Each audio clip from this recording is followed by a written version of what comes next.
Listen, I don't know about you, but I started a business so I could do this. Travel, be with friends, be with family, create memories. I didn't do it to sit at the computer all day. I didn't do it so that I could just be in countless emails and Zoom meetings. I did it to create opportunities for myself and opportunities for others. So listen, if that's something that interests you, enjoying time with your friends, being out and about, definitely drop by Erica Williams' Classy Climb blog. Check out the YouTube channel. We've got over 2,000 videos of free information that's actually changed people's lives. People actually post their new jobs, their new careers, their new businesses all the time over at the channel. What's up, everybody? This is your girl Erica from the Classic On blog, and we are officially trolling. This is a troll moment. I just came from getting a facial and a massage today. Why? Because it was wide open. Okay. And I went when the mommies are dropping and picking up kids from school.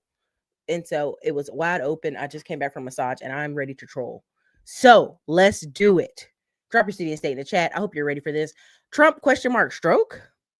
People can't cut spending even when their incomes drop. The Duesenberry effect. Again, part of this title, shout out to Analyzing Finance with Nick. Talks him and our favorite people we're going to go over. We're not going to make this one long. I'm probably going to take this one down. But I'm going to share a few things because I think a lot of people are feeling not great. They're like, Erica's 40 days into the shutdown. You're not being sensitive. I really am. I just want to make it very clear to y'all. It's only been 40 days. Now, I'm going to say this, and this starts this whole show off completely insensitive. If you do not have enough reserves for you to drive to work for 3 weeks, baby, you down bad.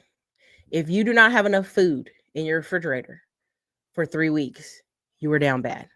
If you do not have a budget, a plan as we go into this winter time, you are doing bad. This is where we have to start being honest with each other. This is an honesty moment. When people are running around telling me they're middle class, they're doing well, they're driving brand new cars with 30-day tags, and then they're like, well, how can I get to work, Erica? How? He's not paying us our paycheck. Now, we've always heard the stories that everybody is a paycheck away, right? From being homeless. And these are people driving brand new Jeep Wranglers. These are people out here rolling down the street. You have to start asking yourself, are you truly middle class? And you guys drop one in the comments if you can hear me and see me. If you can't hear me and see me, definitely let me know. Drop a one in the comments if you can hear me and see me. I just want to make sure we're all in this together as we do this quick one, as we come in here and get it over with, because I think it's important. I hope I don't have it in kids mode. I hope not. But I wanted to, I'm trolling on this one because there's always going to be this type of commentary. So let me go ahead and share it and kick it off the show with you guys. Okay. Here, let's do it. Let's go with this one first. I think this one is the one I'm talking about. That's going to be the worst of the two. Okay. Something like they're 80, 90, 100 years old, and you throw them a big old party, and you have the center director there, you have the marketing people, you have the nurse, the chef, and key staff members, and you recognize the person, and usually their family or friends are there, and usually this is what happens. The person just falls asleep because they have either Alzheimer's, dementia, or age-related mental decline, or some of all, and this is what happens. This man called a press conference and he's asleep. And there's signs of his earlier, when he didn't have a stroke, that droopy face. And let's be clear, he's done this before. This is at his inauguration. I think that's Morticia Adams, his inauguration. He slept through that. Here he is. The convention leading up to the election. He was sleeping through that. This is him at another one of his campaign events. Sleep. This is him at a NATO summit. Look, got his hands in almost like a prayer, like he's praying to Beelzebub. Take him now, and he just sleep. I wonder if Jake Tapper has ever talked about this. But the point is that these people. Okay, let me share another one, because you're gonna say, well, Erica, now you're just being cruel. I'm not. I promise you. Guess what? Trump could totally have a stroke, and it doesn't matter. You know why? The machine will carry on. Let me play another one. Here's another one. This is another one. This guy's a specialist. You can hear Trump is getting through an IV on this hand where it always gets bruised about once a month. I'm a physical therapist with a doctorate in my field and 14 years experience treating patients that are geriatric, just like the president. There's a drug called Kisunla that was approved last July to treat Alzheimer's disease. It's a once a month IV infusion. But before someone can start treatment with it, a doctor must order magnetic resonance imaging or MRI of the brain if you have not had one recently. I believe over Labor Day, he definitely had imaging. He started treatment with Kisunla, and then 6 weeks later, he had another MRI to see if there was improvement or decline. Now, this drug works by preventing the buildup of what's known as amyloid beta plaques.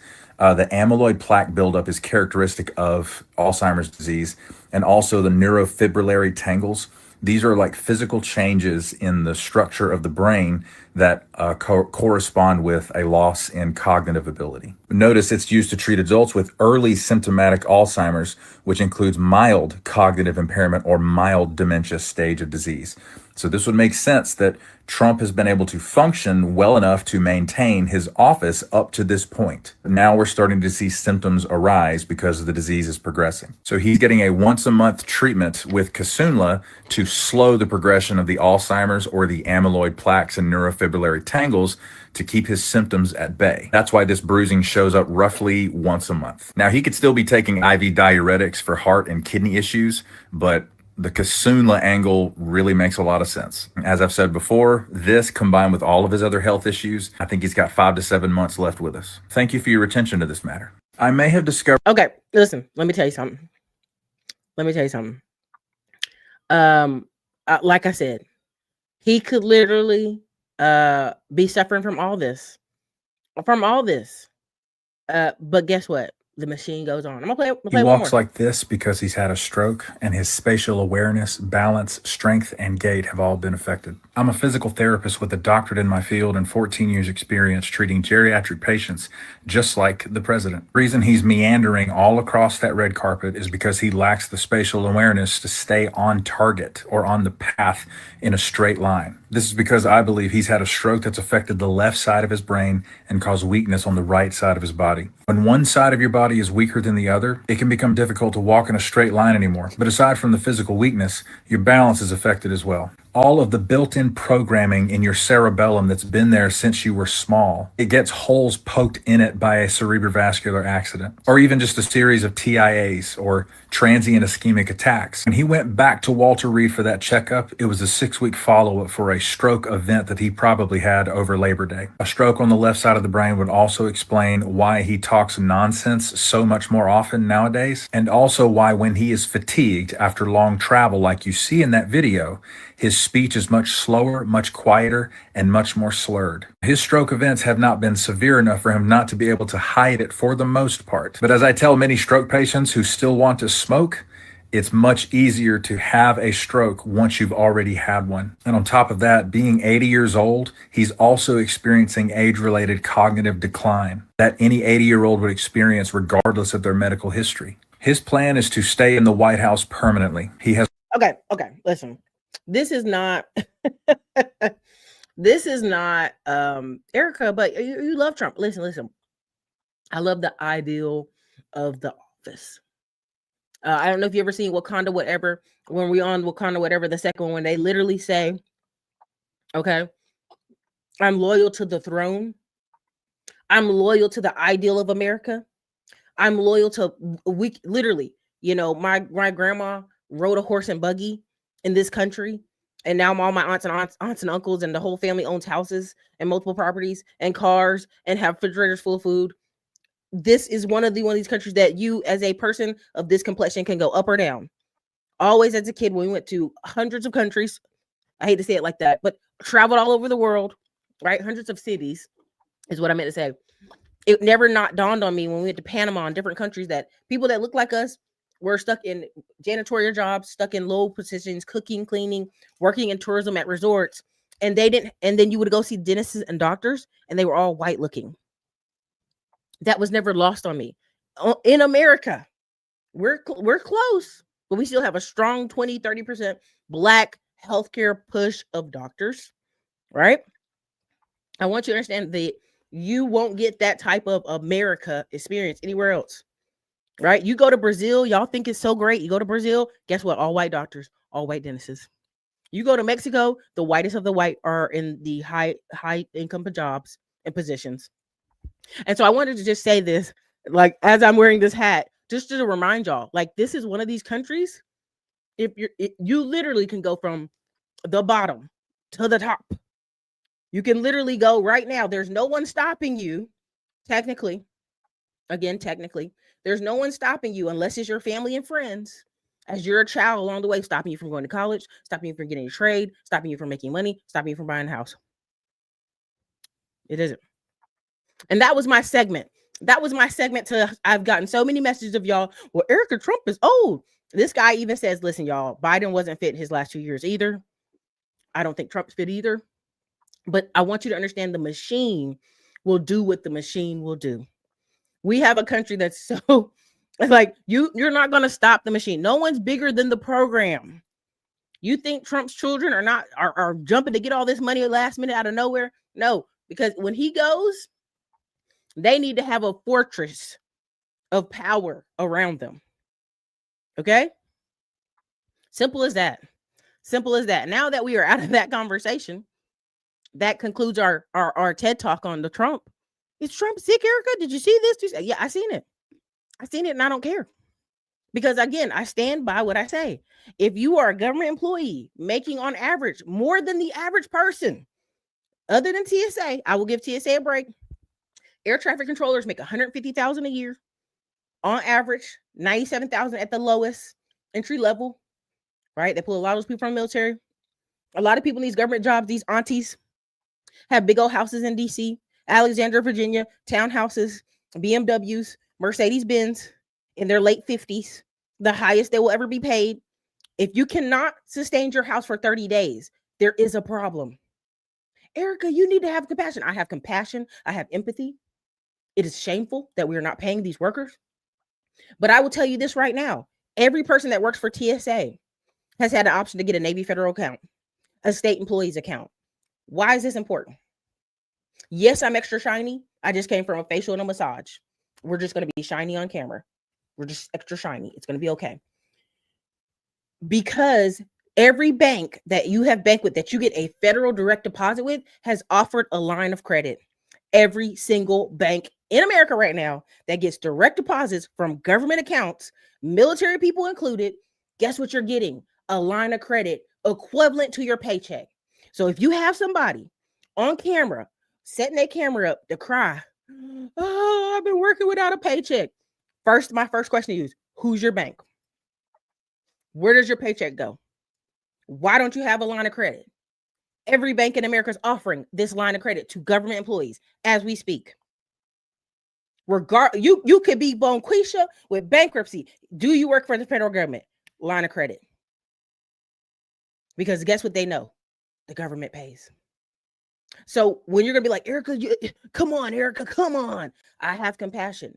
If you cannot maintain your house for 30 days, gas, getting your clothes on your body, sending your kids out the door to school, feeding your family for 30 days without a paycheck, guess what, baby? There's a problem. This is why this argument of like, you're one paycheck away from homelessness, Erica, this is not true. There are several ladders you will have to fall. You will have to fall 15 ladders before you will actually homeless. This brings me to the conversation of the Duesenberry effect. Again, I'll let Nick from Nick Finance say it more accurately than I can. But what happens is people do not stop spending money. Even if they lose their position in life, they lose a job, right? There was a guy, I don't know if I shared it to Community Wall. He was 34 years old. He's been out of a job for 2 years. His wife has a very high paying job. And he's like, I just feel so sad and depressed. And people in the comments like, dude, go get a trade. Go to community college. Do something. Right? He's finally got a job at Amazon because he wants to be a manager. He wants to be in management. Sir, if you have so much management qualifications, you can manage yourself. You can manage sales jobs. You can do a variant of things. This is where people are in delulu about what their skills and their level is. If you didn't have a wife that had a high paying job for 2 years while you sat on your butt, because they moved from Connecticut to Texas, what would he do as a man? Let's just be honest. If he was a single man by himself, he lost his job, he had an apartment, guess what he would do? He would go take any job. He would DoorDash, he would Uber, he would deliver pizzas, he would do whatever he needed to do. People are right now cushioned in our society via marriage. Now, this is where people say, yeah, those black women, see, they don't have husbands. Some don't have husbands. So what are they going to do in hard times? Keisha's losing her job. Women's. Listen to me.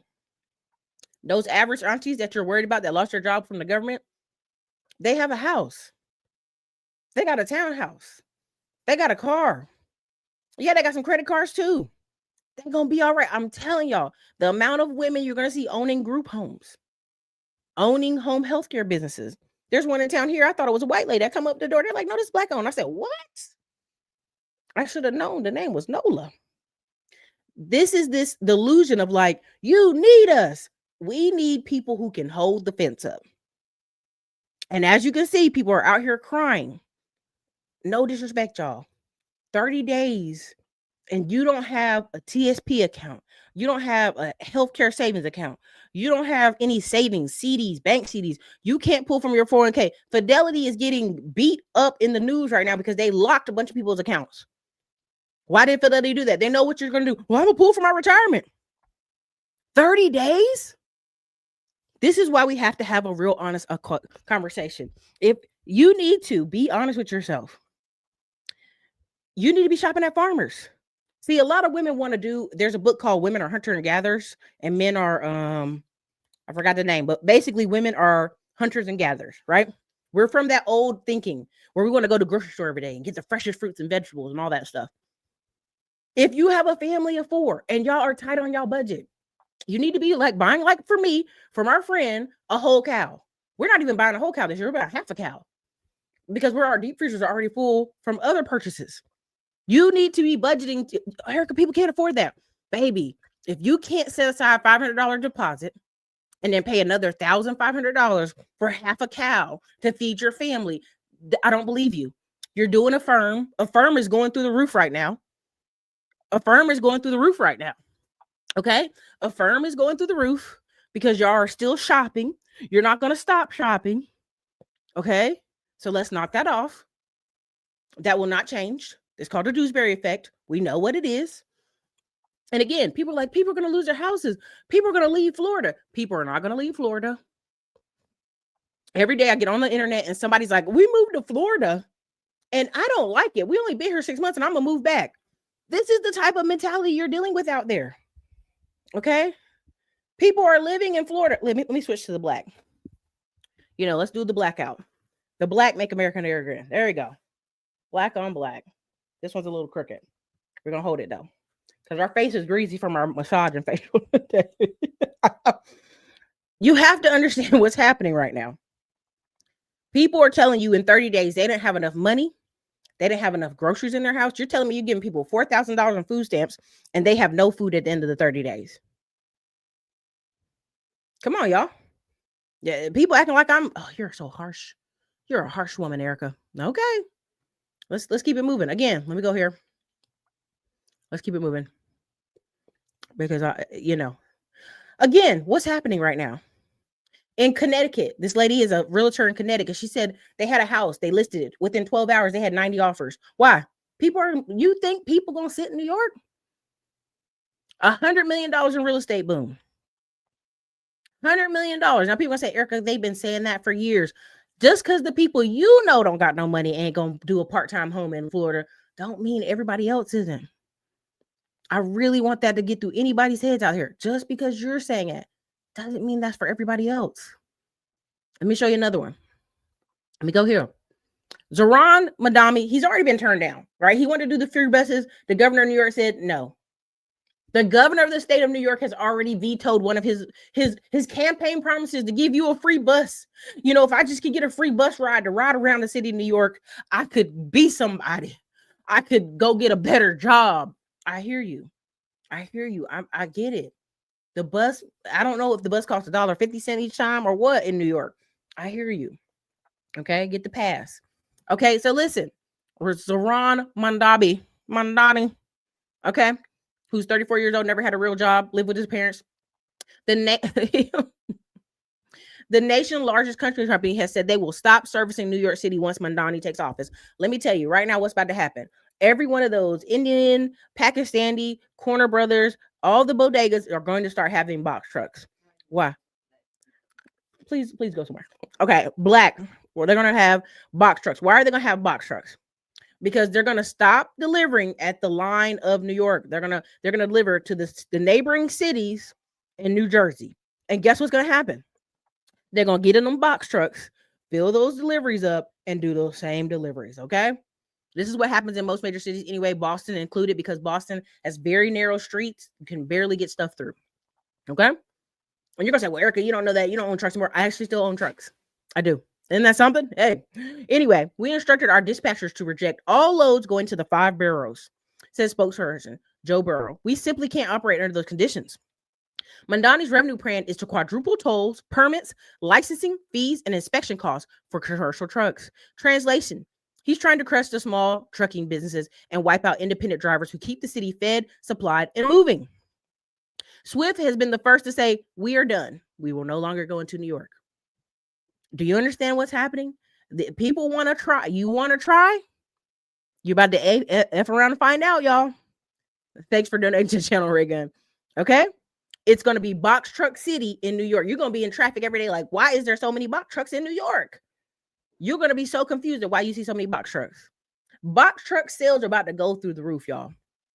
There's one dude who goes around New York showing box trucks dropping food off to the Chinese places improperly. Like, I'm talking about just pulling the pigs out the back, the dry, where they already got it's like frozen and it's not properly wrapped, dropping them off at Chinese stores. He goes around New York filming it all the time.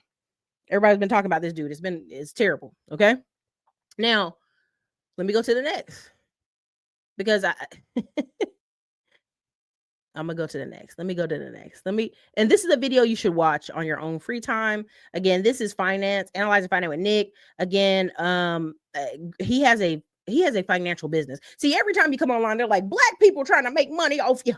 They're trying to make money off you. This young man has a let's just say Edward Jones type office. Let's just say it for the sake of argument.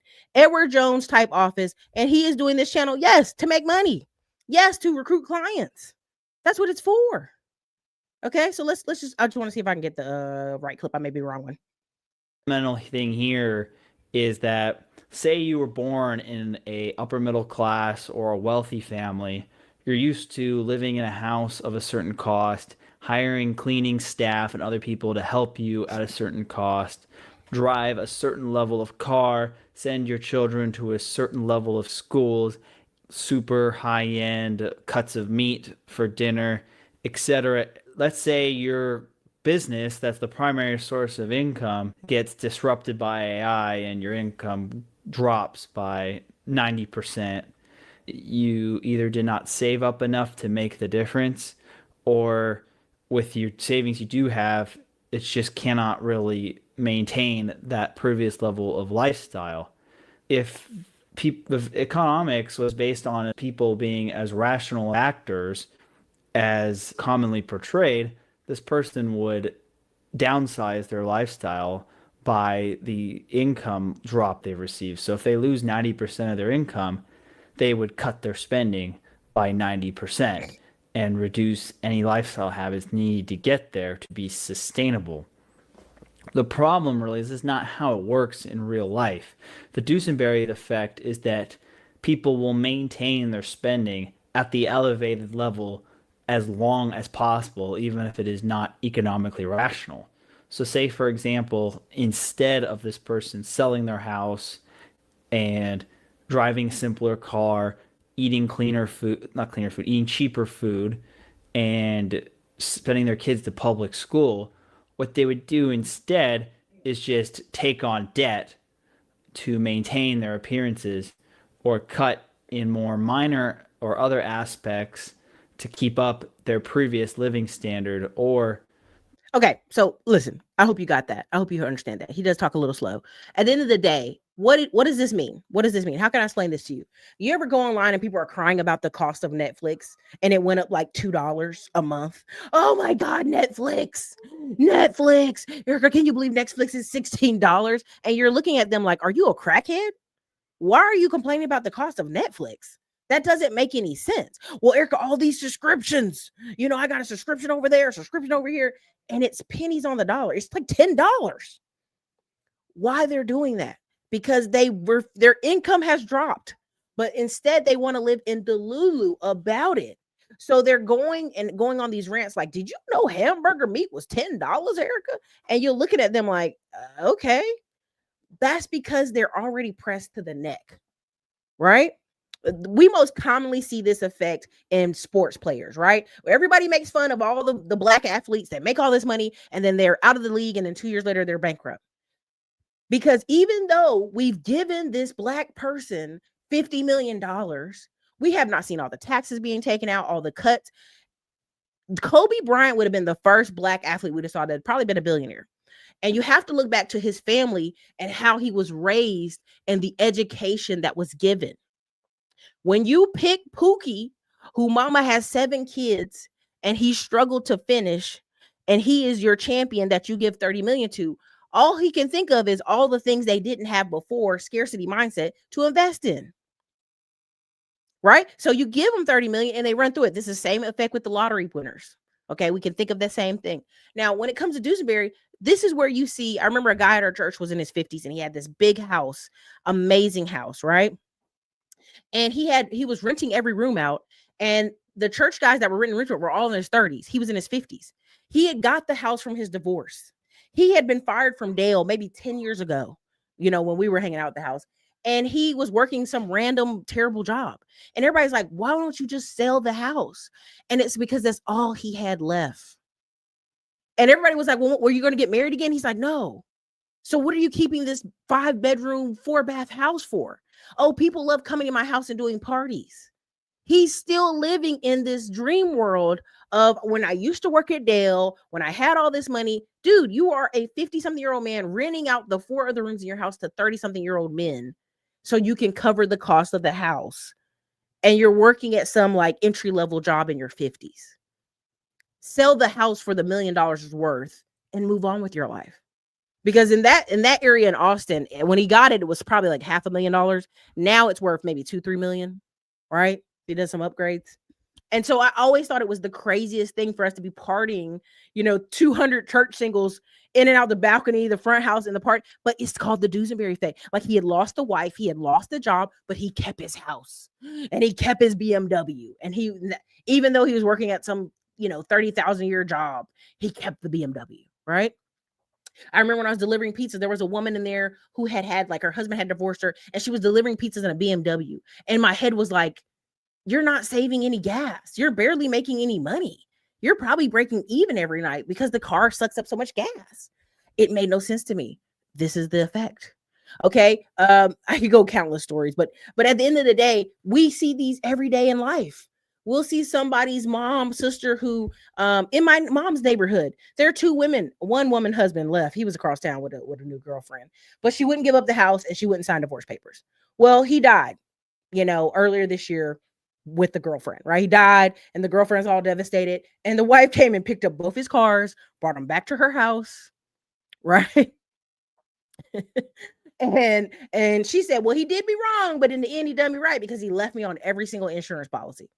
So she was fine. The woman across the street, her husband divorced her. She kept the house.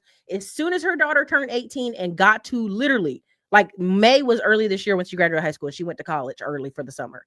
The mom put the house on the market and sold the house. Because she realized, like, I have this 4-bedroom, 3-bath house in this neighborhood that's great, but for what? Like it's a delusion. So this is what's happening to me in my mind to many of these people who are going to lose their government job.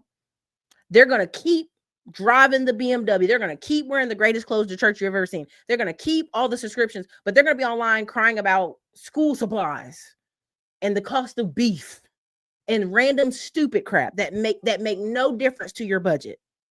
Erica, it matters if Netflix is $16 instead of $9. It's all people have. No, stop. What matters is the fact that your mom needs to let go of the G-Wagon. Your mom needs to let go of the BMW. Your mom needs to let it go and drive a Honda. Okay? That's the Duesenberry effect, okay? And let me go to the other one because I wasn't trying to be here all day. I've got a couple things to do here.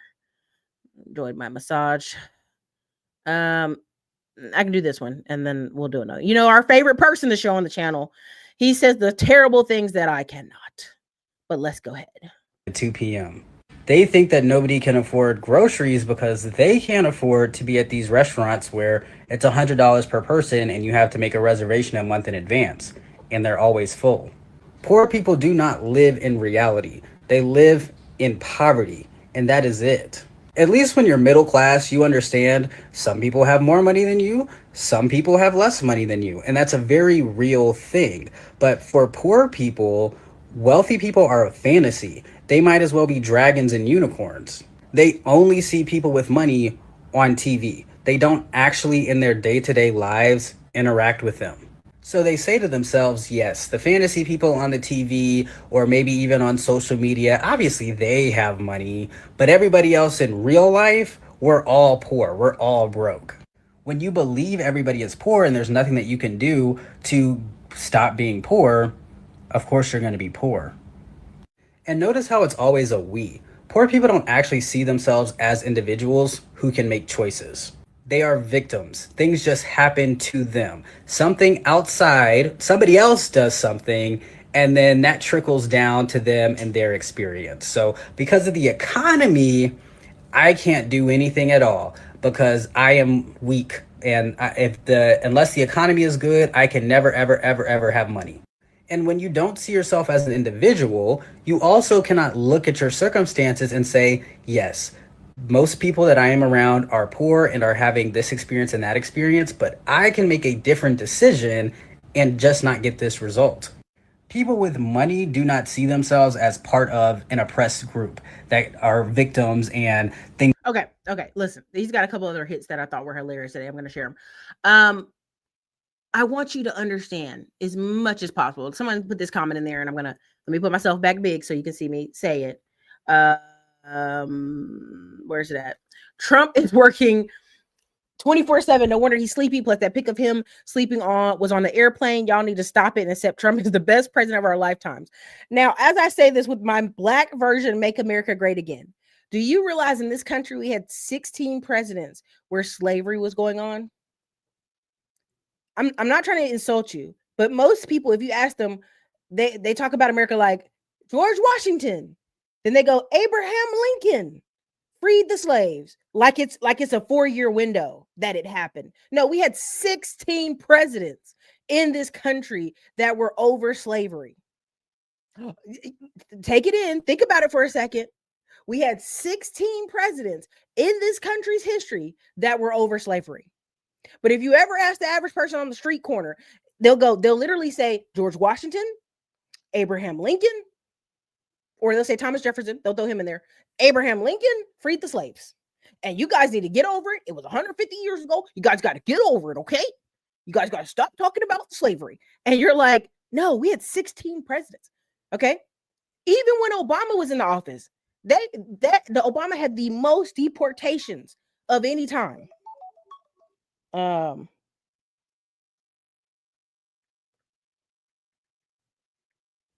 Of any time, okay?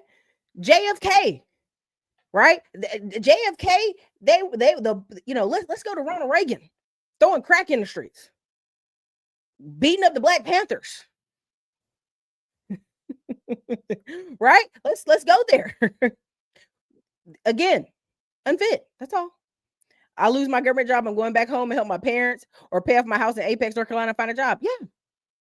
If you're in this country right now making over $70K a year and you have a house, baby, you're living in a different economy. I have one student. He had a semi truck, sold the semi truck, right? Did that for 2.5 years, was enough of that, sold that, went and did a tech job for 3 years, went in a bunch of cars on Turo, and had a rental car, flipped a rental property down here where I'm from, and was like, I don't need to do this. See, when you have actual time to think, I'm gonna just say this in a nice way. If you have time to think, you realize you just do the math on what is the budget that you need to live in your house.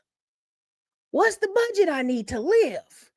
And what the budget I need to feed my kids. See, only people who are poor minded go, oh my God, the economy's so bad. That's why we're not doing good. Exactly, 1940s.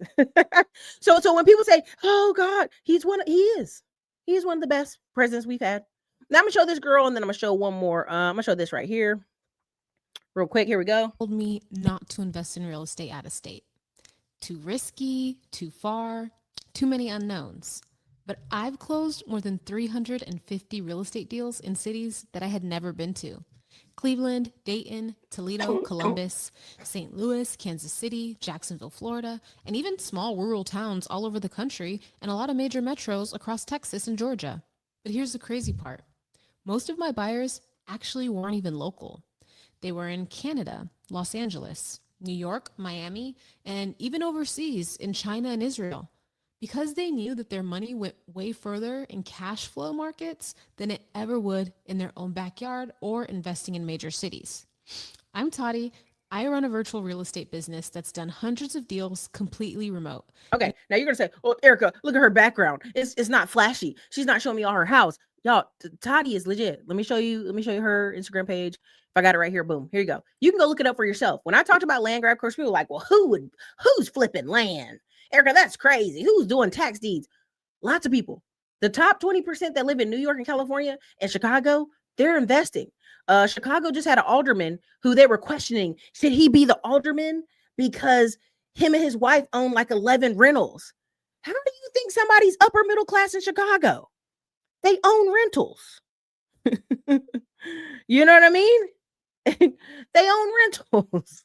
That's how. Now, this is her. You can go check out her page out. Again, talks about using AI. Again, I keep telling you, people are going to use AI and VAs to buy land. This is, she moved to Cleveland to flip even more. Okay.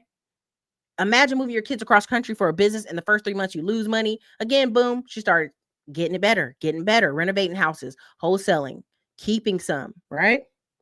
This is where people are not ready to hear this, right?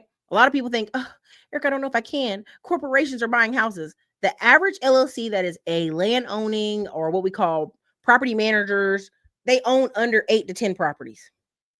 That's it. You go look at her page for yourself. I'm gonna finish off with some of our favorite smart Adequately kid, and I'm gonna wrap this up because I've got things to do tonight. But I just want you to understand, the top 20% of America are looking at you like you're crazy. They're like, this is the best time ever. Here you go. Let me play this. Poor people are taught to just be grateful and be happy for the little bit that they're getting. And this sets adults up for failure should they ever achieve social mobility for a couple of reasons. One, part of luxury is choice. Choice is a luxury. That's why when you are poor, you don't have a choice. So you do have to be grateful for whatever is chosen for you. But in order to really make choices, you also have to have standards. You can't develop standards when you have been taught to just accept anything. You see this a lot in the type of lifestyles that people choose. People who have kids when they should have never had kids. People who have partners that are, clearly not great. You don't develop a sense of, I have choices. You just go along with whatever is happening to you. Now, I've used the example before of luxury hotels and how a lot of people don't. I don't want to hear about luxury hotels right now. Sorry for the sake of the thing. Let me play this, and then I'm gonna wrap this up. Sorry. People who don't speak English as a first language don't realize how little English Americans know. Often people who have learned English and are relatively fluent with it are much more articulate than Americans. The words that they use are much more precise. They're able to communicate much better because they have literally learned more English than most Americans have. And this is clearly related to the literacy crisis in America. If you cannot read and most people cannot spell, you literally don't know the basic fundamentals of your own language. You speak very simply. You don't like big words. You think it's not that serious and not that deep to understand grammar of the one single language that you can speak.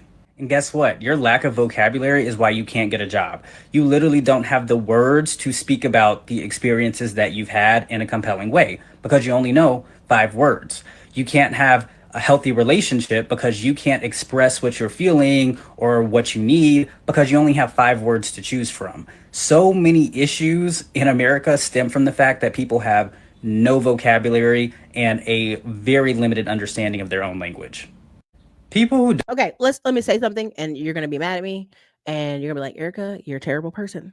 He does a great job talking about poor people because he lives in Dallas. He's from a wealthy family in Dallas, and Dallas is the dichotomy of two cities. You have a lot of poor, and then you have a bunch of wealthy, and people pretending to be wealthy. So you start learning what is what and who is who. Two, when you hear cop videos and the black person says, I ain't done nothing, I didn't do nothing. Now you're gonna say, Erica, don't, that's terrible. Don't make fun of people in a horrible situation. I'm not. But immediately you can see people watch the video and disregard what happens to the person once they hear that person say that. Once they hear the person say, I ain't done nothing, they go, oh, here we go again with the I ain't done nothing. Even though I can pull hundreds of videos of poor white people cutting up places, acting a fool, doing stuff, your vocabulary, how you can express yourself and talk, is so very important, especially in America where we have accents and dialects. Below me, before I'm right now in Cumberland County, below me is Robinson County, and Robinson County has 5 dialects. There's other dialects in North Carolina, and people will declare up and down that these people can't speak. No, it's called a dialect, it's called an accent, all that stuff. I literally had struggles in school with speech therapy as a child. My speech teacher was from New York. So people are like, you talk fast. I'm like, my speech teacher was from New York. She was not from North Carolina. I ain't got no weapons. I ain't done nothing. You can't arrest me. Bring your supervisor. Like, you see these videos. Y'all know exactly what I'm talking about. You see these videos. Okay. So communication and being able to communicate is one of your most superpowers. Donald Trump, for whether you love him or hate him, is an amazing communicator. Right now, in this decline of life, anybody at 80 years old, I don't know why y'all think these people are going to sound amazing at 80 years old. They're 80 years old. Okay. Let me talk to your pop on the phone, right? My grandpa was 94 years old and still had amazing vocabulary because he read all day. That's all he did, is do word puzzles and read all day. Again, the power of full engagement. Go grab this book, go read it. When I say life is a marathon, it's not always a marathon. It's intense sprints. That is why you'll see somebody who was a doctor, a lawyer, military early in their 20s, and then they maybe did 4 years in the military, and their life has just been a coasting like this, right? It hasn't gone down. It's just kind of coasted because they had an intense sprint at the beginning. In America, you can intensely sprint, increase your income, increase your life, so that even if you do have the Duesenberry Beck, where you lose a lot of your income, you can kind of coast yourself down to 1 or 2 major vacations a year, 1 or 2 fun things a year, still eating quality food, still living in a great neighborhood.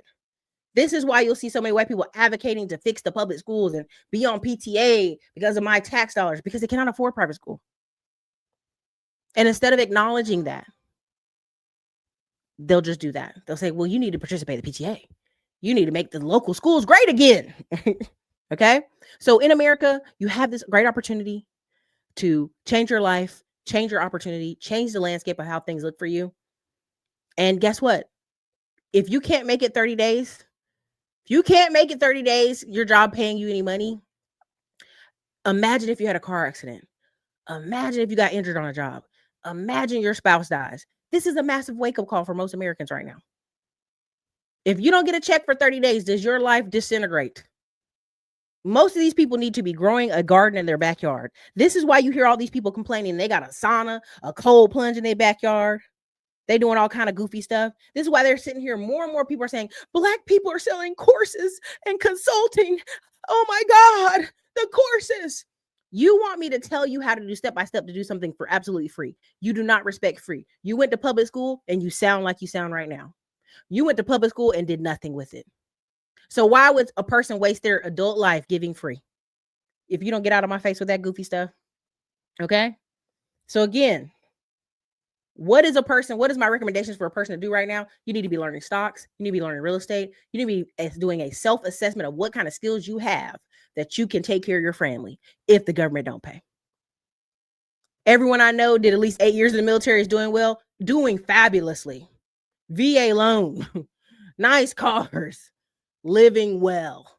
So it's short sprints, good choices. Again, it's the same analogy. If you're at Hooker Street drawing money from ATM at 3 a.m. and you told me you got shot, I'm gonna look at you crazy. Why are you over there? What are you doing? Choices. It's all choices. Okay. So, anyways, you guys, this is your girl Erica, Classical Unblog. Let me go eat some steak for dinner and enjoy and relax from my massage and my facial and enjoy my shiny face. You guys have a great night. You've probably been seeing these commercials for Middleman to Millions course. What is Middleman to Millions? We're teaching so many people how to have service businesses. The upcoming year, one of the fastest growing businesses you will see are service businesses and digital businesses. Why is that? Because so many things need repairs, need maintenance. And guess what? We have a shortage of men and also women who can do things. Listen, I'm not the best with a hammer, but I know I can gather a crew of people to get things done. And that's what I've done with 2 of my service businesses. And that's what I'll be teaching if you check us out in the Middleman to Millions course. And look forward to us on the road with Digital Liberty Tour 2024. It's Erica Williams.